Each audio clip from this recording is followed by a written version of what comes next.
আলোচনার তুঙ্গে থাকা দীপুচন্দ্র দাস হত্যা হলো নাকি সাজাপ্রাপ্ত হলো তা নির্ণয় করা এই মুহূর্তে আমার বিষয় নয়, এবং তা নির্ণয় করা আমার পক্ষে সম্ভবও নয়। কিন্তু ছেলেটার প্রাণটা যে গেল, এটা নির্ণয় ছাড়াই নিতান্ত কঠিন সত্য। দীপুর প্রাণ নিভে যাওয়া সহ আরো কয়েকটি ঘটনায় এটা পরিষ্কার যে একটা গোষ্ঠীর অতিরিক্ত বাড়াবাড়ির কারণে এই দেশটা আন্তর্জাতিক চাপের মধ্যে মারাত্মকভাবে আটকে পড়ার আশঙ্কায় আছে। বাড়াবাড়ি শব্দটা বলার কারণে অনেক রাগ হতে পারে। রাগ হতে পারে এই মর্মে যে নবীজিকে নিয়ে কটূক্তি করেছে, তাকে মেরে ছাই করে দিয়েছি, এতে বাড়াবাড়ি কি? দেখুন, প্রথম কথা হলো, সে যে নবীজিকে নিয়ে কটূক্তি করেছে এর উপযুক্ত প্রমাণ এখনো মেলেনি।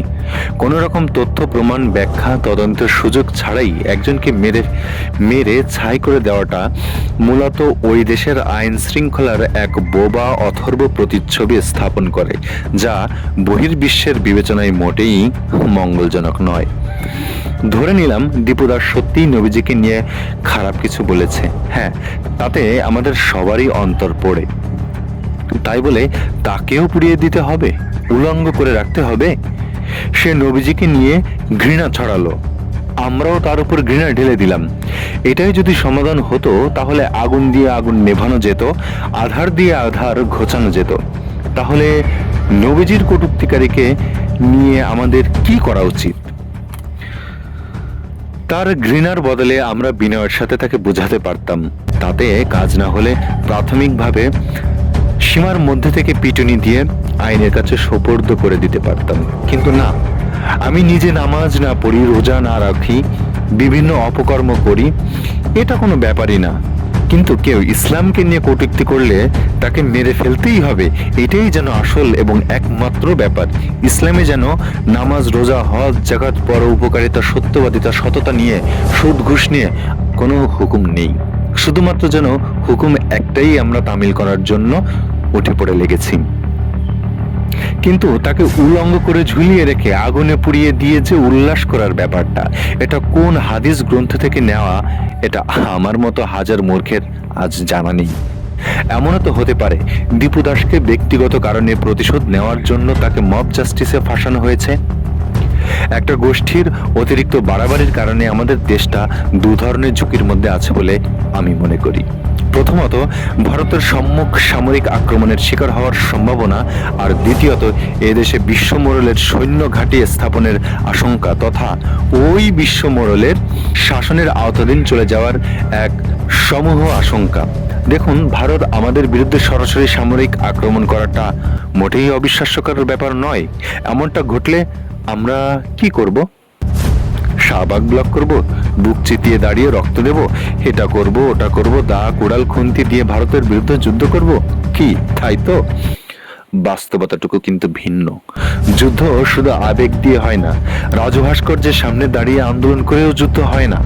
যুদ্ধ করতে লাগে কূটনৈতিক তৎপরতা, আধুনিক সমরাস্ত্র, পরিকল্পনা, পর্যাপ্ত অর্থ এবং তারপর আবেগ। এখনো সময় থাকতে এদেশের বিশৃঙ্খলার লাগাম টানা না গেলে এর ভয়াবহতার মাসুল দিতে হবে অনেক। এমনকি বিশ্বমোড়ল, হ্যাঁ, আপনি যে দেশটির কথা ভাবছেন সেই দেশটির কথাই বলছি। সেই দেশ সুযোগ পেলেই বিভিন্ন দেশে আইন শৃঙ্খলা রক্ষার অজুহাতে নিজস্ব সৈন্য পাঠিয়ে সেই দেশকে নিজেদের শাসন ও নিয়ন্ত্রণে রাখে। সুতরাং আমাদের প্রশাসন যদি আইন শৃঙ্খলা রক্ষা করতে না পারে, তাহলে ভিনদেশি মোড়লের শাসন আমাদের কপালে জুটেও যেতে পারে। আর এমনটা হলে নির্বাচন, আন্দোলন, 24, 71, বিএনপি, জামাত, স্বাধীনতা সবকিছুই নিতম্বে চলে যাবে। ইউক্রেন ফিলিস্তিনকে দেখেও যদি আমরা শিক্ষা নিতে না পারি, আমরা যদি মার্জিত না হতে পারি, তাহলে আমাদের ভাগ্যে ভিনদেশি শাসন অথবা ভারতের সরাসরি সামরিক আক্রমণের শিকার হওয়া ছাড়া আর কোনো পথই থাকবে না। আজও মনে পড়ে ইসলামের সেই ইতিহাসের কথা, যখন আমাদের মুসলমানদেরই একাংশের গভীর ষড়যন্ত্র এবং অতিরিক্ত বাড়াবাড়ির কারণেই হযরত ইমাম হুসাইন এবং ইমাম হাসানের শাহাদাত বরণ হয়, এবং ওনাদের শাহাদাতের পর থেকেই খেলাফতের চরম অবসান ঘটে, চূড়ান্তভাবে অবসান ঘটে। ঠিক তেমনই একই প্রতিচ্ছবি দেখতে পাচ্ছি যেন আমাদের বাংলাদেশের এই ছোট্ট ভূখণ্ডে। আমাদের মুসলমানদেরই এক অংশের অতিরিক্ত বাড়াবাড়ির কারণে এবং হতেও পারে ষড়যন্ত্রের কারণে আজ হয়তো বাংলাদেশের ইসলাম ভিনদেশী শাসনের কণ্টকময় শোষণের মধ্যে জিম্মি হয়ে থাকতে পারে এবং এর জন্য পুরো দায়ী থাকবো আমরা মুসলিমরাই। এবার আসা যাক হিন্দু ভাই বোনদের কাছে। যখন ভারতে মুসলিম নিধন হয় তখন আপনাদের প্রতিবাদ কোথায় থাকে?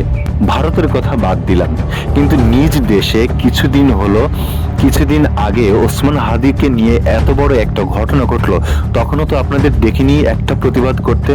হাদি মুসলিম বলে আপনাদের নিরাপত্তার কারণ কি তাই? আচ্ছা, তাও বাদ দিলাম, হাদি মুসলিম, সে আপনাদের কেউই না, কিন্তু কিছুদিন আগে একটা হিন্দু কিশোরী, হ্যাঁ হিন্দু কিশোরী, আমাদেরই দেশের মেয়ে, যে ধর্ষিত হয়েছিল, তার বাবা বিচার চাইতে গিয়ে হত্যা হয়েছিল, তখন আপনাদের এই প্রতিবাদ কোথায় ছিল? সে তো আপনাদেরই আপন। মেয়েটার পক্ষে মুসলিমরা যতটুকু প্রতিবাদ করেছিল, কই আপনারা তো তার ছিটেফোঁটা প্রতিবাদটুকুও দেখাননি। তার সম্মান সম্ভ্রমের কি কোনো দামই ছিল না? আজই কেন জয় শ্রীরাম বলে আন্দোলন করছেন? এখন কেন এত লেখালেখি আর এত প্রতিবাদ? এটা ধর্মীয় ইস্যু তাই? তাহলে ওই কিশোরীর ধর্ষণের প্রতিবাদ কি ধর্মের অংশ ছিল না? এটা কি অধর্মের অংশ ছিল?